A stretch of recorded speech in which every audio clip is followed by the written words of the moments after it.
Hey guys, this is Abhishek from GadgetsToUse.com, and today we are here at the Google event and we have a new device with us which is called the Google Nexus 5X, which has been made by LG, and this is how the device looks like. This device has been launched for a price of approximately 31,000 rupees you will have to pay.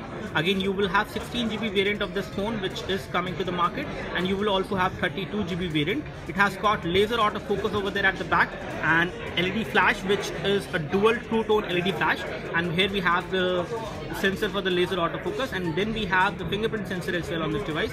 This is going to be an upgrade over the Nexus 5 which we have seen last year from LG, so this is actually an upgrade over that. In terms of the build quality, it has not changed much. The materials has also remained the same. The front has got glass and the back has got rubberized matte finish plastic, and we have the Nexus branding over there, LG branding over there, and here we have the camera over there at the back side, which is again a pretty good camera, and this is 12.3 megapixel camera which we have at the back side, and on the front we have got 5 megapixel camera. However, on the new Nexus 6P we have got 8 megapixel camera at the front, whereas this one has 5 megapixel camera. In terms of the battery, this one has got 2700 milliampere battery. It has got the Qualcomm chipset inside, which is Snapdragon 808 as compared to Snapdragon 810 on 6P, and this is again an octa-core CPU. This is a hexa-core CPU actually. And again, in terms of the GPU, we have got Adreno 418 GPU. We have Corning Gorilla Glass 3 as well on the display, and the display resolution is also nice. It is a 5.2-inch display, and again the viewing angles and the color protection looks good. Again, it is not that colorful display compared to what you get on the Nexus 6P, but it is good enough, and in this low light scenario this is looking nice. Again, the sunlight visibility of this display is also good. The weight of the phone is around 136 gram, so it is around 136 gram in terms of the overall weight, and it will take a nano SIM inside. It does have the fingerprint sensor which will allow you to unlock the phone, and you can also pay for things using Google Pay in future, which is not yet introduced in India, but it will come later. As far as the display resolution is concerned, it has got a 5.2-inch display and full high definition display resolution it is, and pixel density is pretty good. Even if you take a closer look, you won't see any pixels on this device, which is a pretty good thing. As far as connectivity and ports are concerned, we have a power button over there, we have the volume rocker, and this time you can launch the camera by double pressing the power button. You can actually launch the camera quickly, which is possible like this.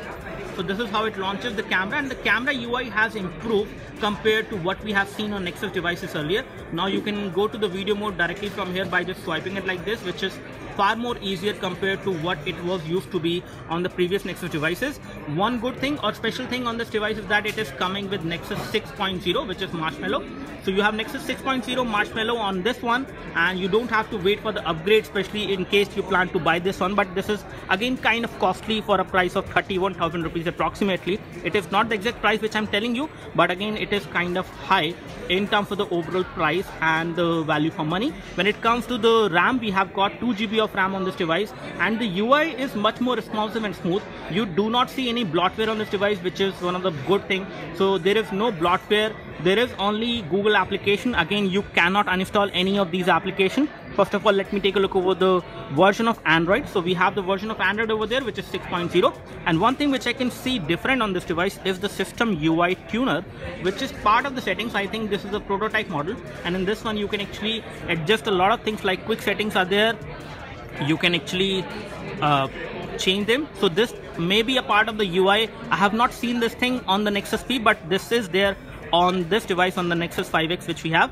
And on the status bar, you can actually turn on and turn off these things, notification for these things. So you can actually customize the status bar on this device using the new Nexus 6.0 which we have on this one. And then we have a demo mode as well. So this part of the UI is, I think, normally disabled or not shown to the consumer, but on this prototype model we do have it, and we have show embed battery percentage. So the battery percentage can also be shown over there in the battery symbol over there, which is kind of very small and difficult to read if you are looking at it, but if you take a very closer look, you can actually read it.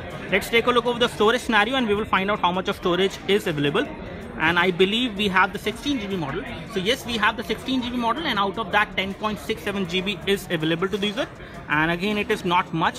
And the problem with this device is going to be that this one does not have an SD card slot. So with this much of storage, you won't be able to use this phone very smoothly after some time of usage.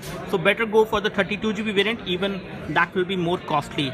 As far as RAM is concerned, let me take a look over the RAM scenario and let me find out whether we have the status for the RAM. So unlike the UI which we have seen on Lollipop, right now the UI does not allow me to check the status of the RAM, and let me just check whether we can see that.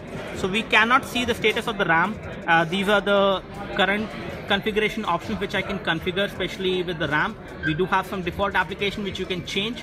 You have default browser, default phone app, default SMS app, and assistant voice input is also there. Again, when it comes to the Google Now thing, it has become better on this one. You can tap and hold over the home button and it will give you some suggestions of whatever you are listening. For example, if you're listening to an audio, it will give you some suggestions of different channels where that audio or where that artist is actually broadcasting their audio in terms of the entertainment content which they provide. So this is how the phone look like. I'm not very much impressed with this phone, but the overall design and the improvements which they have done is good. They have also provided the loudspeaker over there on the front this time, which is definitely a good design as compared to the back side which it was, and definitely this one is better in terms of the looks, and the sound quality is also louder this time. This is louder, this is clear, and the front metallic earpiece also looks good. We do have proximity and ambient light sensors as well on this one. Again, this is going to be available from 20th of October in India, and you can buy it from almost any channel, including the offline as well as online channels. So should not be a problem in case you would like to buy it, but better go for the Nexus 6P, which is definitely costly. Comes with Android 6.0 and is much better than this one in case you are comparing these two. So this is all we have as far as the quick hands-on and overview of the new Nexus 5X. In case you have any questions and queries, you can leave your questions and queries in the comment section below. You can like this video help you by clicking the like button below. You can subscribe to our YouTube video channel for more videos.